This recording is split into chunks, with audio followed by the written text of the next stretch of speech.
Vidi gal an wirial sing Ni vith neb an eindrechi Valchadi ni trochi Rair of line ranun Meonagui Modain Vigoduni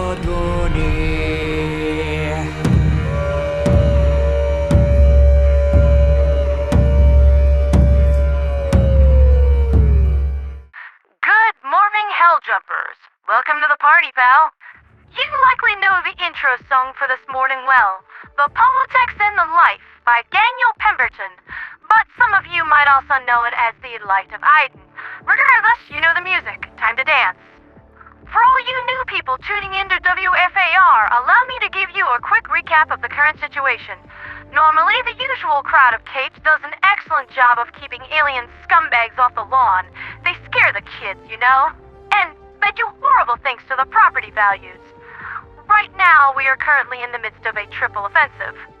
Now that you all have finished your basic training, and don't worry if you got zapped by the sentry gun test, those awful things get everybody at least once, you will see the galactic map on your Super Destroyer's command deck.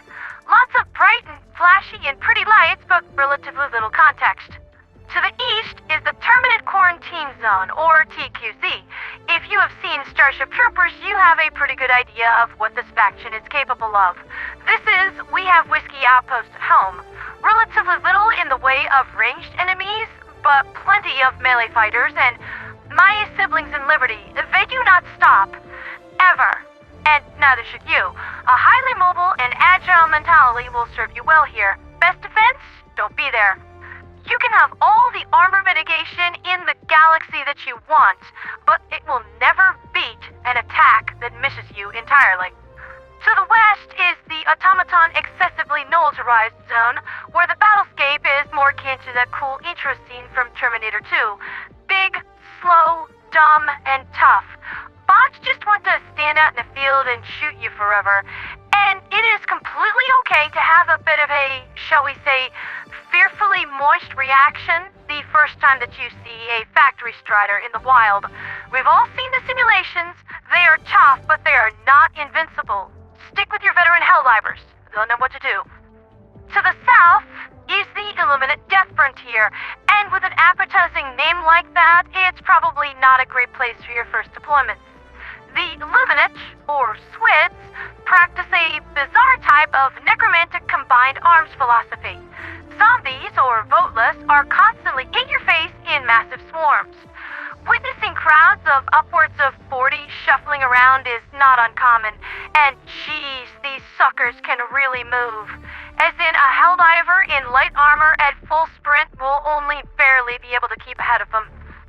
There are also flesh mobs, which are the corpses of an entire neighborhood's worth of voteless, stapled gun together and rendered mad with pain and rage. Literally the stuff of nightmares, and squids like to use children to make these things, just for that little bit of extra psychological warfare. You know, in case you needed another reason to loathe these alien dirtbags. Flesh mobs are also bullet spongy, like really bullet spongy. When you're dealing with these guys, or the voteless, true limited units will take the chance to shoot at you. So, if you try to deal with the zombies, you'll get shot by the Illuminate Overseers. You can try to shoot down their elevated Overseer jetpack jerks, but you'll end up getting bodied by flesh mobs.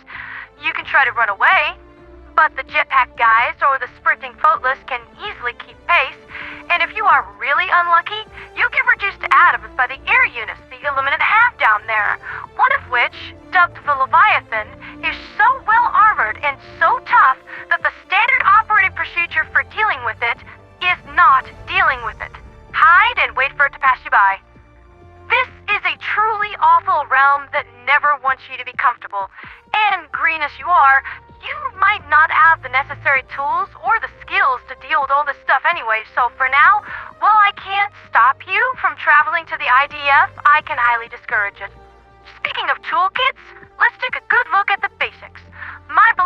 Helldiver Corps features a sense of horizontal progression, and while other militaries might reserve the really good stuff for those who have proven their valor in combat and save the crappy stuff for the rookies, I think you will find the basic equipment provided to you entirely serviceable. I just did a D10 dive in the Death Frontier this morning with a mostly stock Liberator, and I did just fine. Which is what I am going to take the chance to speak on now, the AR-23 Liberator. This is Super Earth's most popular assault rifle, and for good reason. A weapon that all divers love. It will continue to function whether it is drenched in bug guts or filled with sand. It is so easy that a child can use it, and from what I hear, they do, as long as they are over the minimum age of 7. Doing 80 damage per round with simply splendid ergonomics and a 45-round magazine, it is simply the perfect blend of accuracy and damage while retaining the ability to swiftly aim and react to new threats. Minimal recoil means that it is easy to inflict follow-up shots until your monstrous foe is sent to meet their maker. Super Earth loves this gun so much that they have made no less than 3 additional variants: the Penetrator, the Concussive, and the Carbine. Don't let the fact that Super Earth gives you one of these for free throw you off. You can easily take the fight right into the enemy's kitchen and drown them in the sink with it. Stick with this for now. Master it, and it will serve you well. Especially since you newbies have the luxury of the weapon attachment system that got wheeled out last May. Don't like the sight? Change it. You have options. So many options. Want even less recoil? Slap a flash suppressor or a compensator on there. Have an incredible aversion to reloading? Allow me to introduce the 60-round drum mag, and you will only need to reload once every couple of days. I'd also like to touch on one of the default stratagems that you all are issued, the old reliable, the MG-43 machine gun. One would figure that the Stalwart machine gun would be an upgrade to this, but it actually doesn't work that way. The Stalwart has light armor penetration and a high rate of fire, which means it is very good for deleting huge quantities of lightly armored enemies. The MG-43 has medium armor penetration, decent ergonomics, which is the statistic that determines how quickly the weapon can follow your aiming reticle, and varying fire rate going from the slow but steady at 630 RPM to Calabunga mode at 900, which will absolutely shred anything that is not packing heavy armor to the party. There is a meme that says, "I love this machine gun. It's the best gun ever," and it's true, fam.